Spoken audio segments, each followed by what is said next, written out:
Welcome back to the Crochet Credits. Those are my friends at yarnspirations.com. I'm your host Mikey. Today's the silt stitch. This is a very easy stitch. It's a repeat of just one row, and we're going to get started immediately on this idea. So just grab any yarn and let's play.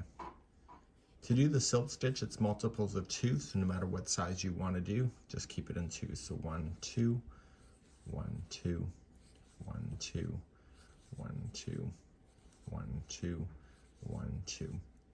1, 2. It's also an even number if that helps you to know that. So once you're happy with the width of it, you can just measure it against something to get that, and we're going to begin row number 1 in a moment. Row number 1, we're going to get ourselves started on the texture immediately, and you're going to come second chain from the hook, 1 and 2, and I need you to put in a half double crochet there. The ends of each row will always be a half double crochet. That'll help you to know that.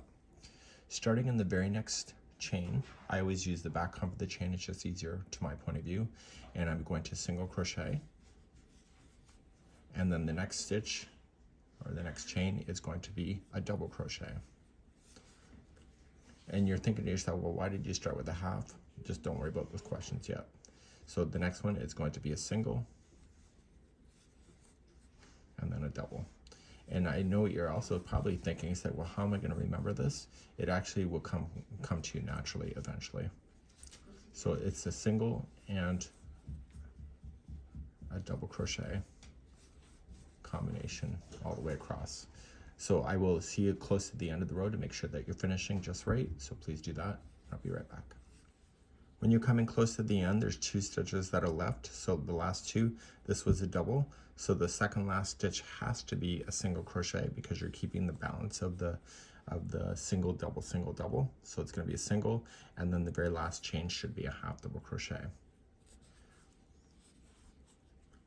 And let's turn to work, and I'm going to talk to you about squatting next. Going forward, the rest of the project is a multiple of what you just saw, and it's in the same exact positioning. So because that the ends have to be a half double crochet, because the single crochet is forcing the double crochet to squat down, and it's also trying to pull the single crochet upward. So it's trying to find a balance there so you get this texture that you see. So whenever you start a new row going forward, just chain up 1 only and half double crochet in the first. Now you're going to be able to see it underneath, but the next one, see, this is a single crochet. You want to start with a single crochet always.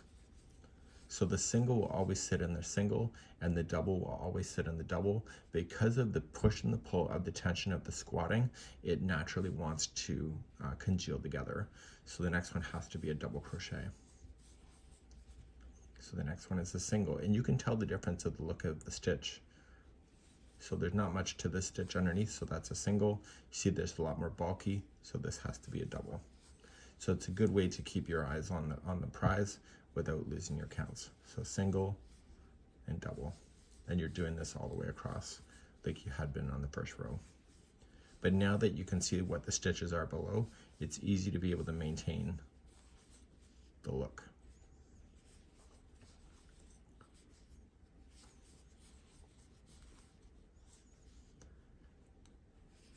Okay, so the second last stitch has to be a single. It's a single underneath anyway, so that's right. And then the very last stitch is just a half double crochet. I'll show you one more row, and you can continue. So just chain up 1, so half in the first, and always start off with a single. You can see it's single underneath, and so the next one has to be a double.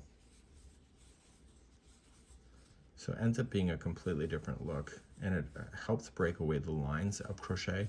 So normally when you double crochet or single crochet in rows, you can really see the train tracks of the crochet. So this helps break it up a bit more and to make it more fabric-y in a texture look instead. So it's very desirable as well. So this is something that you may want to consider with your projects to be able to try. Great for blankets, other things like that, clothing.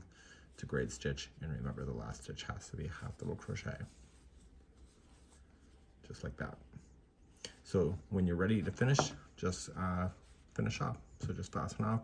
Because we didn't start off with a single crochet row, you may just want to look at it and say, well, you know, everything is kind of in pairs. And so you can see one side will look different than the other. So if I did another row of this, then this side would look kind of similar to this. Okay, so it is a double-sided pattern. Please enjoy, and we hope you have a good one.